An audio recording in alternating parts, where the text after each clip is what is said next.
This lesson is about multi-word verbs, which include phrasal verbs, prepositional verbs, and phrasal prepositional verbs.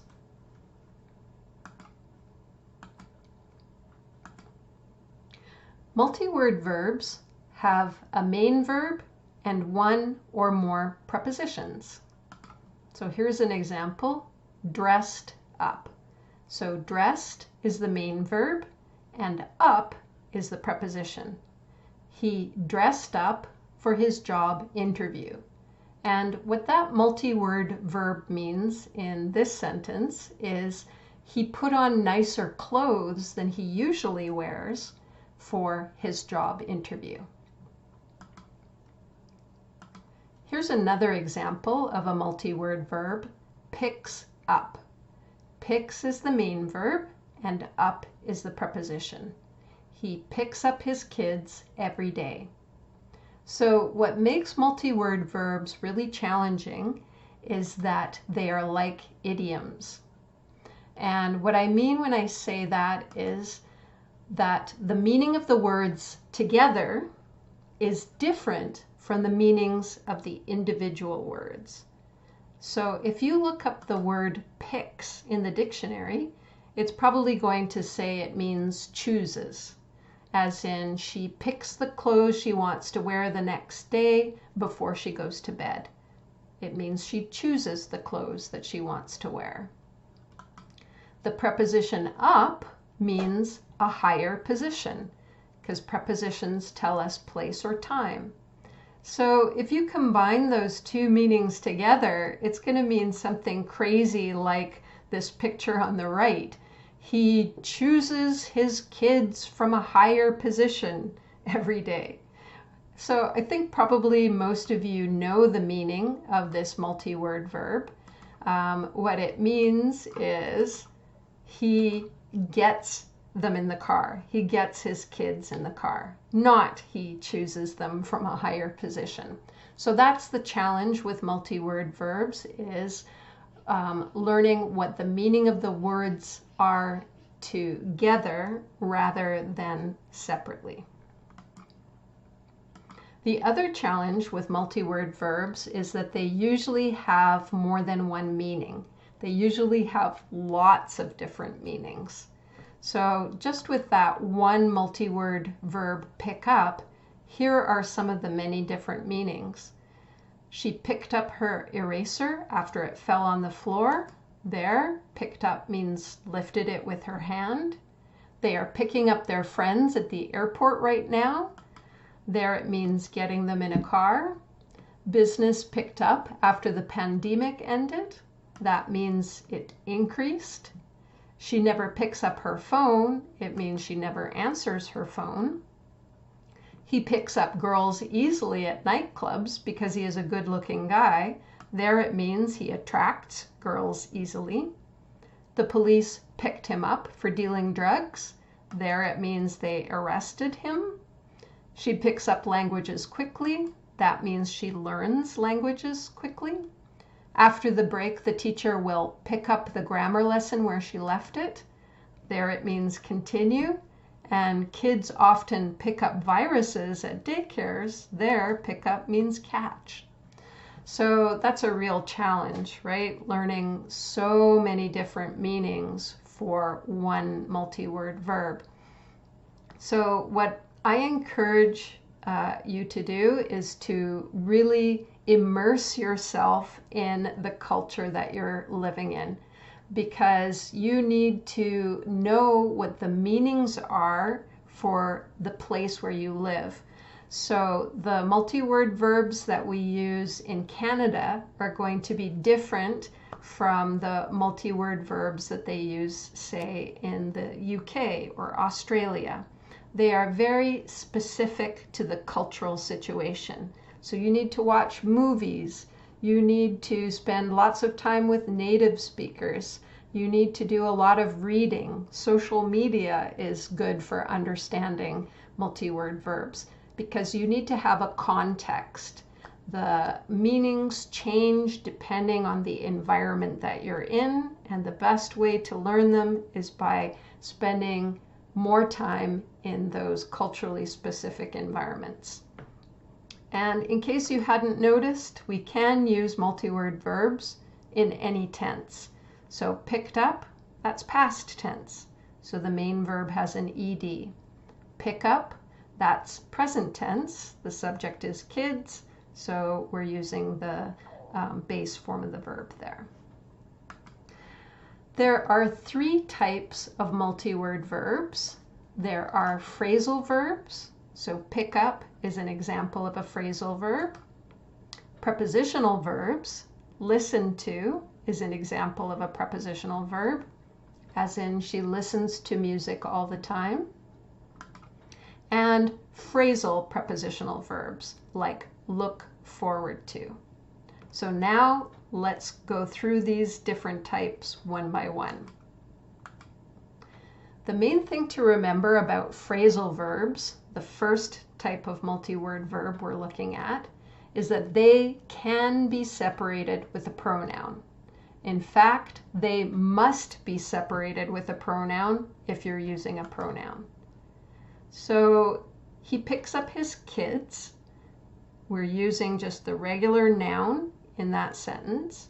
But if we want to use a pronoun to refer to the kids, we have to put it in between the verb and the preposition. He picks them up. So them refers to the kids, and that pronoun them must go in between the verb and the preposition. You cannot say he picks up them. So that's the main thing to remember with phrasal verbs, is that they can and must be separated with a pronoun if you're using a pronoun. So I recommend you practice with the phrasal verb hand in. Can you use that in a sentence separated with a pronoun? The second type of multi-word verb is prepositional verbs, and those cannot be separated with a pronoun. So for example, the sentence, some of the children are listening to the teacher, has just a regular noun in it. And if we want to use the pronoun her to refer to the teacher, it comes after the multi-word verb, after the preposition. You cannot say, some of the children are listening her to. So with the phrasal verb, you have to put that pronoun in between the verb and the preposition. But with prepositional verbs, you cannot do that. So I haven't seen many students do that, put the pronoun in the wrong place. However, what I have seen a lot of students do is just forget to include that preposition at all. So they say things like, some of the children are listening her, no to. So these prepositional verbs, they have to include a main verb and the preposition. You can't just leave it out. So I recommend that you practice with the prepositional verb look at. Can you put that in a sentence with a pronoun? And remember, don't forget the preposition. The last type of multi-word verb we're going to look at is phrasal prepositional verbs. And the main thing about them that makes them different from the other two is that they have two prepositions. So here's an example of a very common one. I look forward to meeting you soon. So you'll notice we have the main verb and then the preposition forward and then the preposition to. And what this means is I anticipate meeting you soon, or I'm excited about meeting you soon. So what you have to remember with multi-word verbs is that they work together to form one meaning. So what students sometimes do is they say, I look forward to meet you soon, instead of I look forward to meeting you soon. Because they think, oh, I shouldn't have to and ing together. You shouldn't have to with a gerund. But remember, the to does not belong to meet. It belongs to look forward. It's part of the multi-word verb, and together they have a single meaning. So it is correct to use a gerund here after this multi-word verb, because to does not apply to the gerund after it. It is part of the multi-word verb that comes before it. So I recommend that you try writing a sentence with the phrasal prepositional verb run out of. What do you run out of? In my household, we run out of milk all the time. So when you're using multi-word verbs, it's great when you're speaking because they will make your speech sound more native-like. However, these multi-word verbs are informal, so you should not use them in academic writing. So here's an example of informal language. Kids pick up languages faster than grown-ups. Here's the same sentence with more academic language. Children acquire languages more quickly than adults. So when you're doing academic writing, you should try to find the more academic single word synonym for the multi-word verbs, because multi-word verbs are informal. But they are very good for when you're speaking because it'll make you sound more fluent, and also because people use them all the time. So you need to know what they mean, and you need to know how to use them because you're going to need them in your daily life. So there are a lot of multi-word verbs. And here's a list of some of the more common ones, but it's just scratching the surface. It's just a few of them. So on the left is the multi-word verb, and then on the right is the meaning. So I've tried where possible to just use a single word to take the place of the multi-word verb. But like I said, it's just the beginning, but hopefully that will help you to at least get a start on them. Phrasal verbs, prepositional verbs, and phrasal prepositional verbs. So let's summarize what we've learned. Multi-word verbs are idiomatic, and this means that the words have different meanings together than they do individually. So when you say she picks up languages quickly, picks up means she learns languages quickly. It does not mean she chooses languages from a higher position. That would be the meaning of those words individually. Many multi-word verbs have more than one meaning.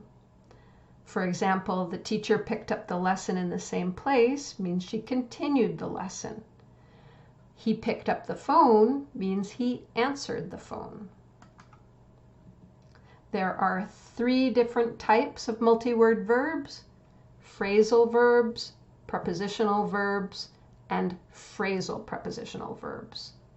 Here are examples of each of the 3 types. He picks up his kids at daycare. That's a phrasal verb. He listens to music in the car. That's a prepositional verb. And he looks forward to seeing his kids. That's a phrasal prepositional verb.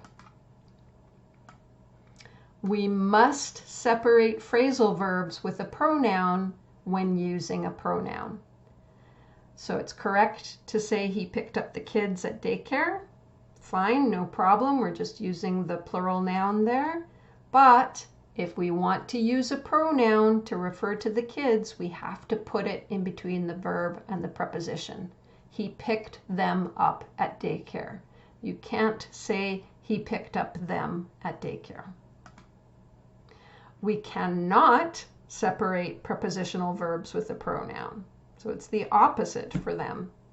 And then the other thing to remember with prepositional verbs is don't forget to include the preposition. So it's correct to say she looked at it carefully, but you cannot say she looked it at carefully. That's incorrect. You don't want to put the pronoun in between the verb and the preposition. And don't forget the preposition. Don't say she looked it carefully. You need to say she looked at it carefully. Okay. Phrasal prepositional verbs have two prepositions. That's what makes them unique and different from the other types of multi-word verbs. So here's an example. We ran out of milk. Ran is the main verb, then we have the preposition out, then the preposition of. And the last point is, it is good to use multi-word verbs in speech, but not in academic writing.